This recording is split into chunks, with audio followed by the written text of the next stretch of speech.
Have you ever stopped to think about what's actually in your shower routine?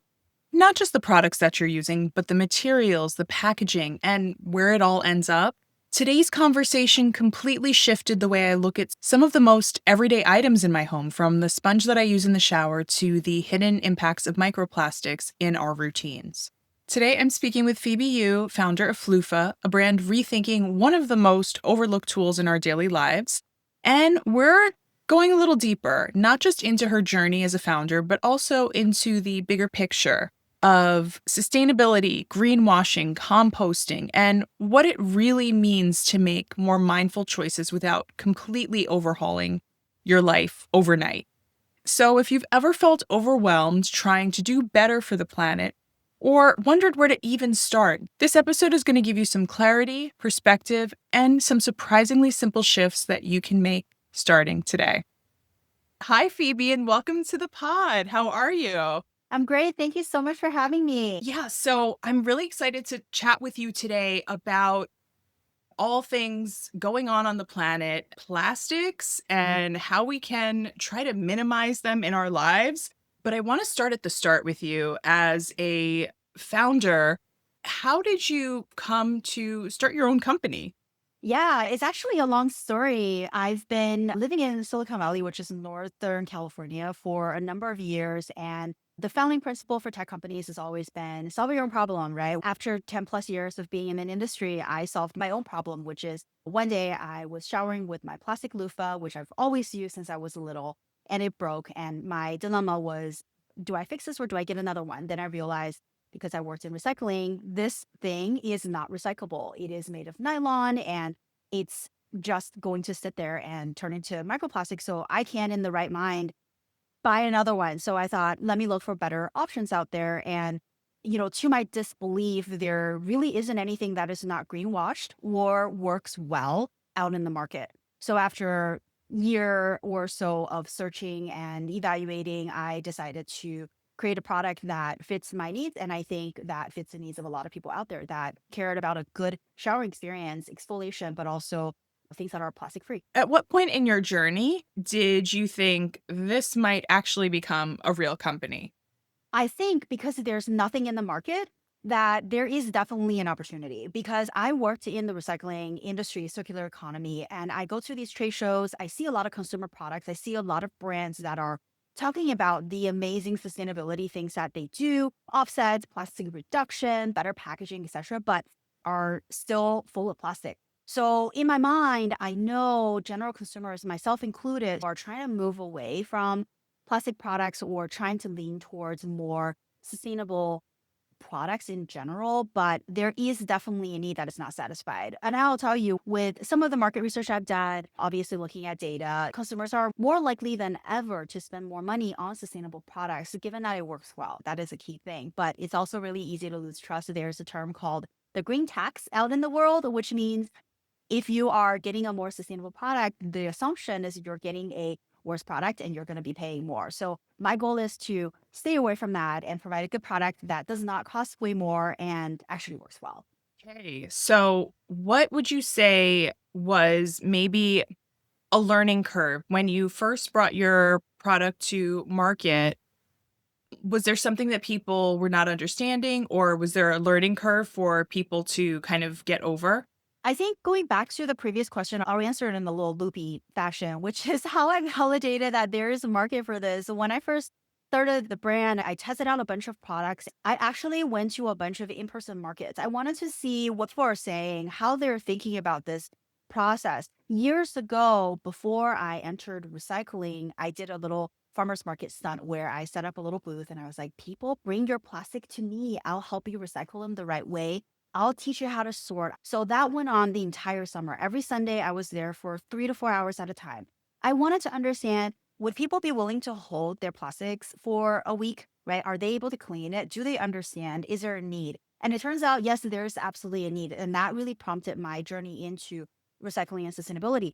And then this time around, I was like, going back to the farmer's market, let's see what people are saying. Let's validate this. So I put up a couple of pop up markets, and the reaction and people's overall reception was just like really overwhelming. You get a lot of people that are like, I don't know, right? And then you get a lot of people that just walk straight to my booth and go, I've been looking for this. Like, give me some of what you have. I'm like, yes. So there's very distinct groups of people out there, right? And some of them are just like, let me buy a bunch of these. I'm going to give them away to my friends. I've been wanting a solution like this forever. So that's how I kind of validated it in terms of the product. And sorry, I lost track of what you asked me for the That's third question. okay. Basically, what were some of the initial obstacles to overcome, especially when it comes to educating consumers about the brand and about your products? Yeah. Well, I wouldn't say there is a huge learning curve because I mean, the easiest part is tell people this is a shower loofah because I mean, everybody showers, right? So that's my opening line. Like you shower, right? You need this. But the learning curve, I think, is for people to realize that there is a plastic free solution and to convince them that the status quo, which is the plastic meshy stuff, is not good. There is a much better thing out there that is tried and true for thousands of years. The biggest learning curve I see with my product specifically is it's a shower product. It's a private use type of a thing. And when you first see it in its form that I offer, it's dry and it's kind of a little bit scratchy when you touch it. But once it goes into water, it poofs up to be something really soft and sudsy. Once you feel it, you'll know why this is amazing. But I mean, I'm not going to make you take a shower, right? At the farmer's market, like you're not scrubbing yourself there. So I think the learning curve is number one, to educate people that a product like this exists. It has existed for thousands of years. And number two, what you see is not what you get. What you get is much better. Let's actually get into the product. What exactly is Floofah and how is it different from what people are using in the shower? I know you already spoke to some of those differences, but let's get into what it is and how you're actually bringing this to market. Yeah, so Floofah is a super eco-friendly shower loofah that could be used to replace any showering tool that you're using today. It is made from a humble little plant called the loofah gourd, which is in the melon family. And it looks like a giant cucumber when it's on the vine. It does need a lot of water, but once you have success, once you're able to grow one, you'll have seeds for ages to come. Each gourd produces a bunch of seeds. And this plant back in the days, the gourds are left on the vine to dry. They're harvested. They're peeled. The outer layer is peeled. If you've seen TikTok videos of loofah gourds being harvested, you may have seen this, where the skin is peeled, revealing these really beautiful vegetable fiber. This is nature's best sponge, nature's very own sponge. And it's used to wash dishes or wash bodies. So it's been used in, I have met so many people from different cultures say, oh, my grandma used to use this on me, right? We used to use this. People from Egypt, people from China, Japan, Korea, people from Mexico, all over the world. People have seen this. And in India, right? This plant is edible when it is young and tender. And when it grows old, when it becomes too old, it becomes a sponge. So I like to say loofah gourd is the OG of the zero waste plant out there because it is just so incredibly versatile and useful. Floofah uses this tried and true material because there are a lot of variations to a natural product where sometimes the core is really thick where it doesn't actually squish, it doesn't set up, doesn't lather well, or it could be really scratchy if it's a slightly different variation of the plant. If it's too old or too young when you're harvested, the texture is a little different. So what Floofah does is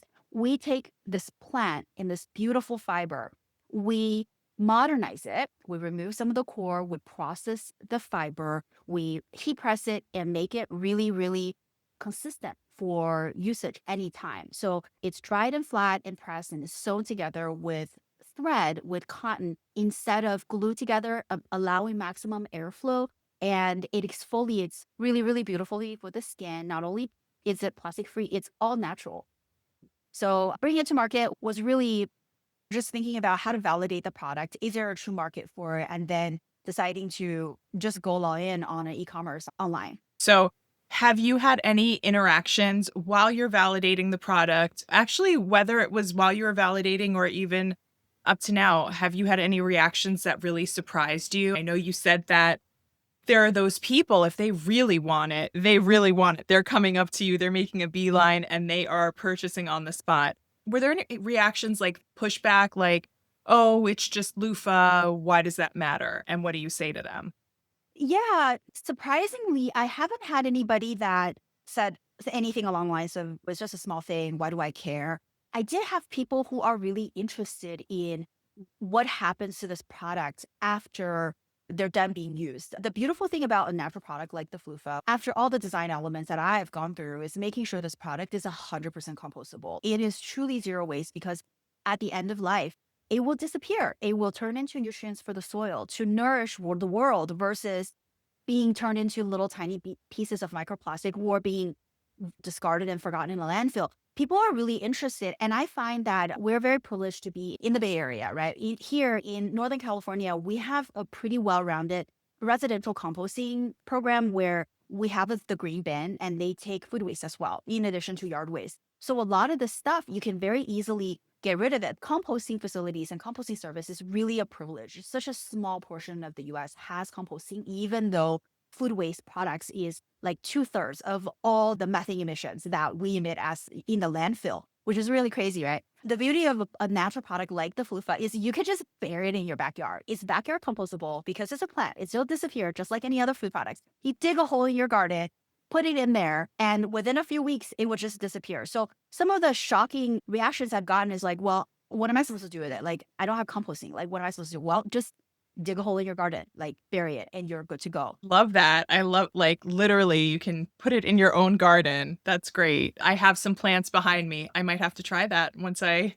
Pop it in there. They'll go away. They'll disappear. It'll be Yeah, so. I wanted to talk to you about sustainability. And I think we're looking at it in a way where we're talking about greenwashing because you've mentioned that and it's such a big thing. And I think it leads to a lot of confusion for consumers. And I know we were talking about studies and you shared some information with me. So I saw in one of them that only about 5 to 8% of plastic in the US actually gets recycled, which is shocking to me. So I wanted to ask, and I know from when you were in your early validation, you were helping people to kind of look at their plastics and also recycle them. So what do we do with that? When I hear a statistic like that or, a low percentage of plastics being recycled, it's really disheartening, but I'm not sure what action I can take. So what do you recommend?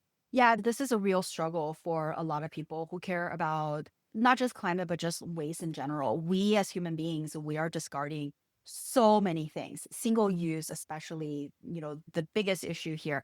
With plastic recycling rate being really low in the single digits, and it actually has always been, it's because of the amount of plastic that exists in the world. There are recyclable plastic, you see the chasing arrow, there's numbers in them for that specific system, there are 7 different types of plastic. The number identifies the type of plastic that they are. The most common ones are plastic beverage bottles. Those are the number one PET. But PET also can turn into PET clamshells. That's like heat pressed, right? There are different type of processing that's required. So bottles and clamshells cannot be recycled together. And then, oh, by the way, if you add a cap on the plastic bottle, that's a different type of plastic. Or even things like your milk carton, if it comes with a plastic spout, you're mixing materials right there. So not only does the layered paper packaging has its own process, you need to kind of remove the plastic from the paper for those two things to be recycled properly. So there's just a lot of mixed materials and just product design for the sake of convenience for us, for people. We demand these things, so manufacturers create these things. In a way, industry does pollute a lot. Industry create plastic, but as consumers, the infrastructure is the way it is. There's a lot of technologies that are so advanced in terms of optical sorting that helps to sort materials where they need to be, but there is no end value to some of these plastics. So nylon, for one, there is no value to it. It is way cheaper to extract crude oil and make them into certain materials than going through the whole process of retrieving them, transporting them to a mill or a refinery to break it down mechanically or chemically and make it into a new product because there's no buyer who's paying for this recycled material. So there's no reason why it should be recycled. It's just cheaper to discard it, to landfill it without really considering the consequences of it down the line.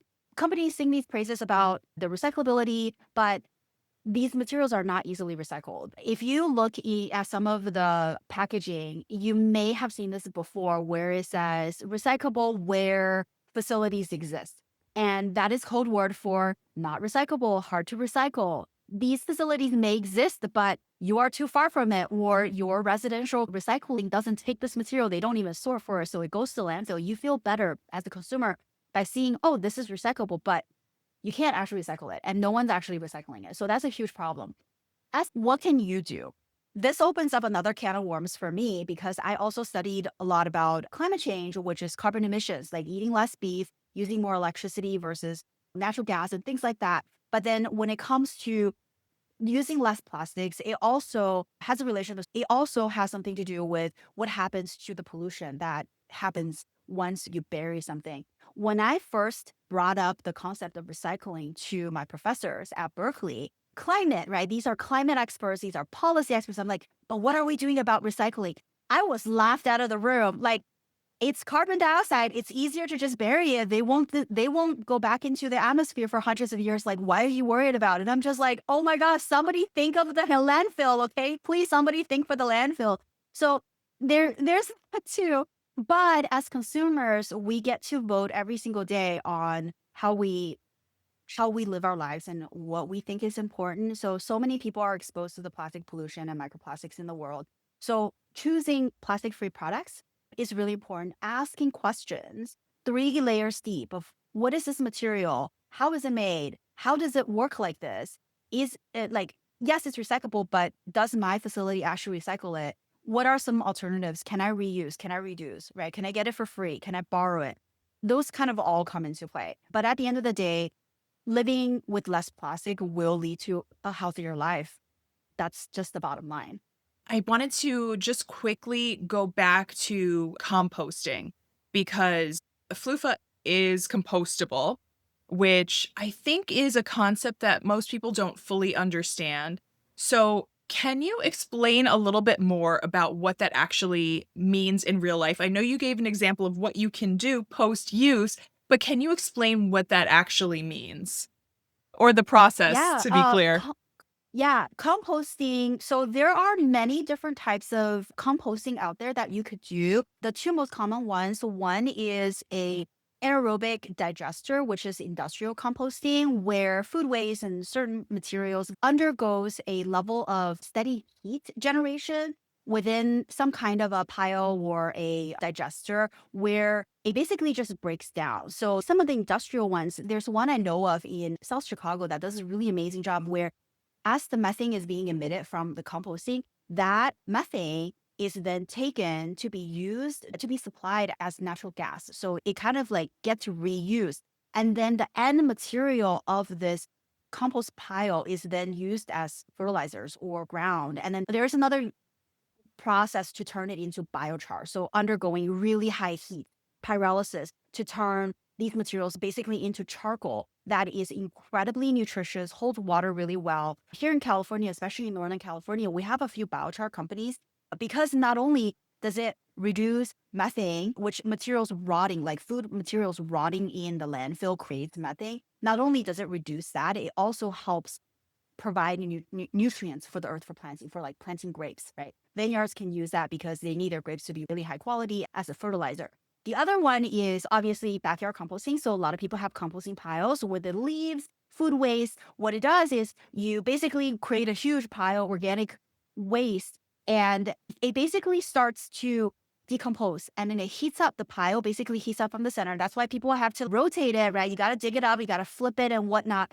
And that process basically turns these materials into nutrients, into fertilizer. So that's why compost works so well and is such a great starting point for gardening, right? For soils. People who compost usually have a garden, they have the compost pile, and then they use the compost materials to fertilize their plants as soil. So that's kind of the simple version of composting, where this is where Floofah comes in. It's just, it is so easy to compost. And I cannot talk about compostables and the composting process without talking about PLA, which is compostable plastic. So PLA technically is number 7. And if you've ever used like takeout containers that says compostable on there, but it feels crunchy like a plastic, or plastic cups that say compostable, that's number 7. That's PLA. PLA is a plastic material that can be composted through commercial facilities. So it cannot be backyard compostable because it requires much more heat over an extended period of time. Composters will say PLA is basically junk food for the composting pile because it is made of plastic. It is not made of natural materials. So what happens is it doesn't provide any real nutritional value. The composting pile, right? At the end of it, there's no real nutritional output for that. So PLA, even though it's a plastic product, it is technically compostable. It will disappear. It will not turn into microplastics for the world, but it is unfortunately still kind of a byproduct. I think a less valuable source in the composting process. I've seen that and I was like, oh, is this made of something that's not plastic, but it's recyclable with plastic? When you think about these things and you start picking up your own products at home, your own plastics, and looking at those numbers, and you're trying to figure out how to sort things. I'm in New York City. We have recycling, we have glass, plastics, and then paper and then everything else. And I know there are some programs for composting because my next question was even a little bit deeper. And I've had this conversation with Ed Begley Jr. a long time ago about, okay, I live in New York in an apartment building. How am I supposed to compost on my own? Is this something I'm supposed to do with neighbors or I don't have a garden? Well, actually, my garden is behind me. So that's the extent of it. I know there are other resources. I know there are programs now in buildings where you can compost. So there are those opportunities. Maybe it's not ideal or convenient, but it's a step in that direction. But I think as consumers, from what I've seen, you really have to look out for these things because it's not clear. It's still confusing. Even what you just told me about PLA, PLA. I didn't know that that was kind of like no nutritional value for if you're composting for a garden. Probably wouldn't want to use that. Maybe I think at best like a net neutral kind of, but it still doesn't sound good. So I don't know. Again, as a consumer, just trying to consume and use less plastics, it's just a lot to take on. So I'm glad we're having this conversation. And I know I'm like going down different rabbit holes too. Okay. I'm going to jump back to microplastics now in skin. It's a very It complex really problem. It's is. very, very complicated. So I've been seeing more conversations about microplastics, not just in the environment, but also, unfortunately, in our bodies. How have you seen or have you heard of microplastics actually showing up in our everyday skincare routines? Yeah, so great question. I have read pretty deeply into two research papers. One of them is looking at the abilities of plastic materials, microplastics, to break into our skin barrier. And unfortunately, they did come out with their results, the conclusion, which is microplastics irritate your skin. They can break into your skin barrier because they are so small and they do have the potential of irritating your skin, especially if your skin is on the sensitive side. The other one is talking about microplastics presence in cleaning materials like cleaning products, skincare products. So a lot of products come into contact with plastic in the manufacturing process, in the bottling process. The plastic bottles, guess what it does? It sheds microplastic. So unfortunately, it is just absolutely impossible to avoid exposure to microplastics in general. I think there are solutions in the world. I think there are a lot of beauty brands that have their heart in the right place, which they use, glass bottles, but it has other trade-offs as well, which is glass is heavier to transport. It is more easily breakable. It actually takes more resources to be recycled, even though it's glass. So there's a lot of give and takes. So the short answer is not directly linked to any real health issues that is happening in humans. But we know plastic is a synthetic material. Having that all over our bodies just cannot be a good thing. And there are way more studies, more of these public pressure to study this topic. I'm sure there's going to be more in-depth studies that are coming out soon. Yeah, on that topic, I wanted to ask what is maybe one thing in people's bathrooms right now that they might want to rethink, especially as we're understanding more about microplastics? I know this is a really good one, but personally, to be perfectly honest, I think oral products actually are more important. Toothbrushes, like dental floss, because when you use skin beauty products, you're rubbing it on your skin. So you have your skin to protect you. Yes, it bursts you to the barrier, but the absorption of it, it's still difficult. But when you're using plastic things in your mouth, guess what happens? It goes right down your throat. Like that goes directly into your body. So knowing this, it's so scary to think about how much plastic buildup we all have since we started brushing our teeth. Like those plastic bristles, the dental floss that are made for plastic. Luckily, there are alternatives out there that are more natural, like silk dental floss. They actually do work pretty well. Just you have to get used to it. There's always a get used to it period. There are better toothbrushes out there and things like that. But other than that, I think in the bathroom, anything you can possibly replace, anything that's plastic that you touch on a daily basis, if you pay attention, you're gonna realize like everything you touch is plastic. Things come in plastic bottles. Even 100% cotton washcloths have plastic seams like that are threads and tags and things like that. It is really crazy. There's just so much plastic, different variations, different form factors of plastic in our lives. And to add one additional thing, something that I found really scary, obviously you ingest things that touch the food and the surface of food that we use, kitchen sponges. They shed so much and they touch the surface we process food on. Guess what happens? They stick on your cutting board. They stay in your forks. Oh my gosh. I'm going to stop because I'm not going to be able to stay on the story. I know it's hard because there's so much once you start looking at one area, once you start looking at the bathroom, then you go into the kitchen and then you go into the bedroom and that's just through your home and everything that you're touching throughout the day. And it really starts adding up very quickly. So I wanted to ask you, we're talking about skincare, we're talking about wellness and routine. I wanted to ask you, what's your skincare routine? We're also people that are trying to improve and trying to make better choices. So maybe you can share some inspiration with us for skincare, wellness, and bath and body products as well, or any other products around the home. Yeah, absolutely. So for skincare, I try to be as simple as I possibly can because I know cleansing is super, super important and using a super gentle cleanser is it really important. Always double wash because I wear sunscreen religiously because that, I don't want to have to deal with cancer in the future. And then in addition to that, skincare products, cleansing products that have opportunities to touch plastics, like in plastic containers. I try to stay away from plastic as much as I can. So glass containers, refill shops that allow you to refill facial cleansers or even moisturizers. Those are actually pretty great. I think having access to that again is a privilege. I think a lot of cities have those, but more rural areas is harder where you do have to get them kind of shipped in.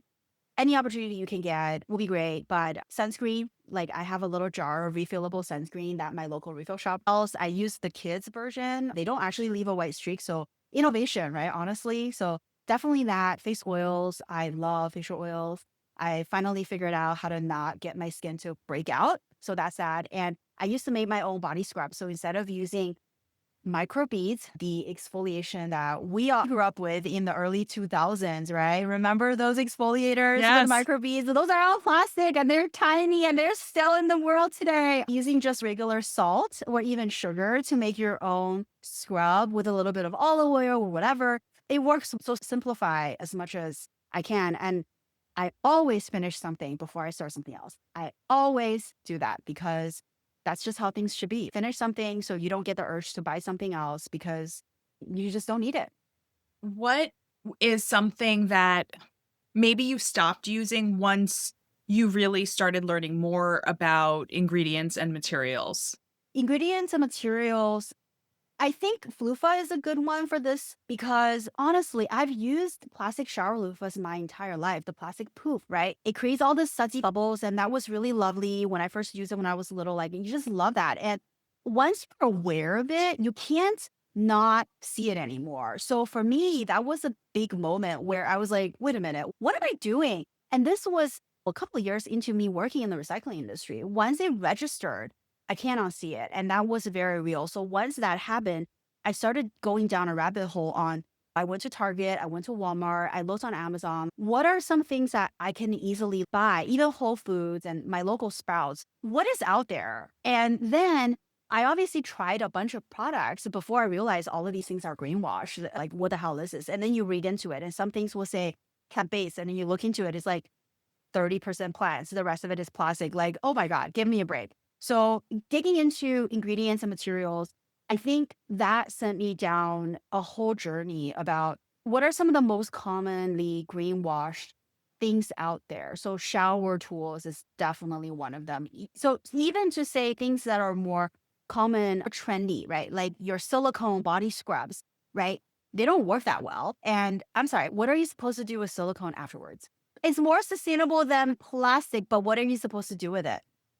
Well, silicone as a material is highly recyclable, but your local recycler doesn't recycle it. So it's landfill. At the end of the day, it's still landfill. So, like, how compostable is it really, right? African net sponges, don't even get me started on that. Like, yes, it works really well, but do you know what it is? It's basically a shower loofah without it being scrunched up. It's the nylon netting. Like, yes, it works great. You can scrub your back, but that's still plastic. I wanted to have this conversation because I feel like once I started looking at Floofah, you're looking at one tool that you use in your shower. Some of us shower multiple times a day, and that is interacting with your body. And you're just like, okay, well, what am I putting on my Floofah? Am I pumping some soap from a plastic body wash bottle? Or am I trying to be mindful and use glass? Or maybe there's something else or a bar of soap. So it's all of these things and this kind of thinking. For me, the conversation today is really not to like spiral because you'll want to throw everything out, which also defeats the purpose, and then start anew and be like, okay, everything from the bottom up needs to be redone. And that's still also wasteful and putting more things into the landfill. But then at the same time, it's just finding that balance of being mindful. So for me, I think it kind of starts with being mindful. So with that, I wanted to ask you what are maybe, in addition to Floofah, of course, what are some swaps that people can make that maybe are something that you've come across that are not just easy, but things that people should be thinking about? So first thing, I will say this again, dental floss, right? In your mouth, pretty important. So dental floss is one. There are silk ones. There are so many different options. Other things people should think about is in addition to the plastic that we use on our bodies, like what do you cook with? Do you use plastic utensils? That's a quick one that you could very easily and cheaply use bamboo or wood, right? They are fully compostable because they're natural products. And getting rid of the plastic will save a lot of microplastics from entering your body. In addition to that, one thing that I have not really swapped, but it's a lifestyle change is trying to really minimizing buying new. I know this is tough for a lot of people, but I've been thrifting and I even had a vintage shop back when I was in my early 20s.